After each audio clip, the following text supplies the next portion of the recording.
I felt a connection with words. When I was going through certain periods of depression in my life and struggles, and I would write my feelings on paper. I don't think I ever showed them to anyone because it was peculiar to my family that I would create words and poetry. I had a troubled home life. And my brother and I, we all were required to go to church. My mother and my father didn't go. My mother got me dressed, and we were down the street to a Baptist church every Sunday. And it was a place of peace. Just peace, quiet, calm, and love. Just the feeling that I was cared for. And I didn't have that in my home because of many issues with my father. And I left high school 17, 16 years old to work, to do housework. I just didn't get along with my stepfather. So I left home. And I didn't have a high school diploma. You need support. When you're home alone and you're overwhelmed with that feeling, it can swallow you. The depression of worrying about food, clothing, children, if they're getting the right education. Many of the schools and the school systems are not for poor children in the way they should be. The backing is not there. They expect them to fail because of their background. I encountered that many times raising my children. They expected them to fail. My mother actually encouraged me very much to go back to school and supported me to get a college degree at 40. It was a struggle. I had 5 children. My latest baby had cerebral palsy, so it was a struggle coming up when she had to go to therapy, and then I got a job at the college in the library. So it was a difficult thing. But, when someone has the faith in you that you can do it, and when someone tells you, just try, hang on, and makes you feel, I can't disappoint them. I can do it. They believe in me.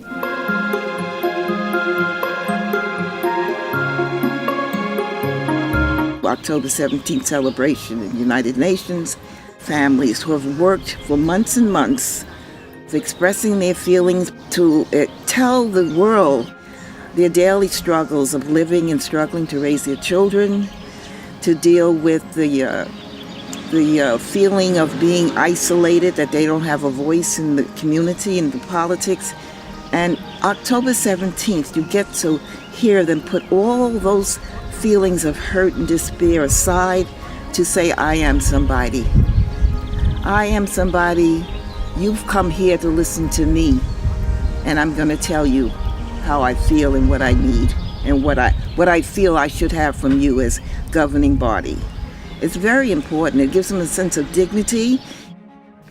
Zena, she lived in shelters, and this young lady started one of the libraries of the mothers in the projects, where the mothers came out, and she encouraged them to come out and be a part of the Fourth World Movement Street Library, and with the mothers slowly coming out and with their children and learning with them.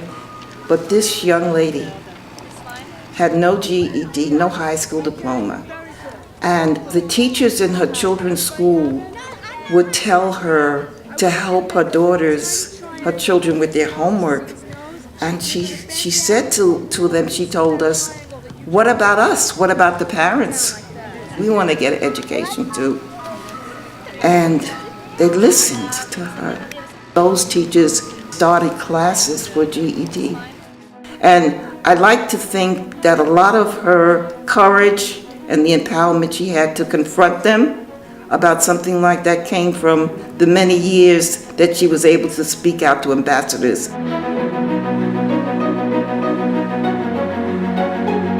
October 17th empowers the people that listen to them too. People living in poverty, because you get to hear them at a different level. You know, it's not a complaint. They're not complaining. They're saying, I'm living in poverty, but I'm still here and I'm still determined to give my family and myself a better life. You can't stay in your own community and talk to the same people if you want to enlighten a different class of people, people that can help you, people that have a network. So you have to get out. So it's very important to go out into other communities, to go out into the political world and talk to the government bodies and let them know that this is what this day means to us. Now we want you to come to us and learn from us. Yeah, to me, this is the way to do it.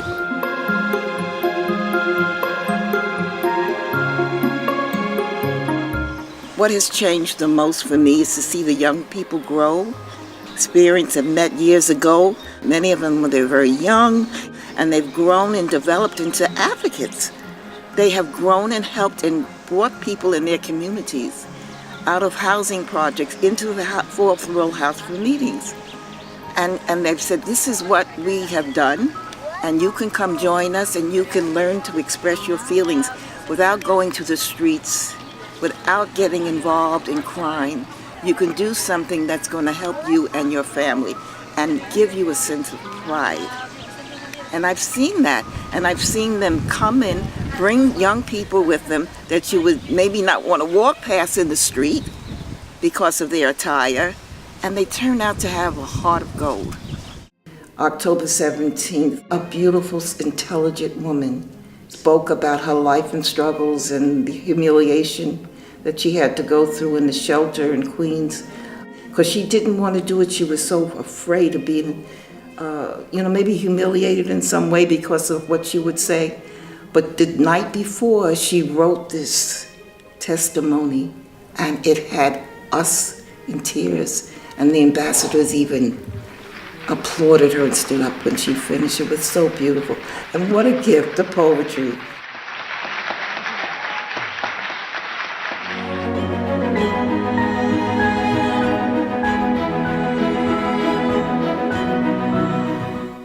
I had a similar encounter with someone that was homeless. It was in Penn Station.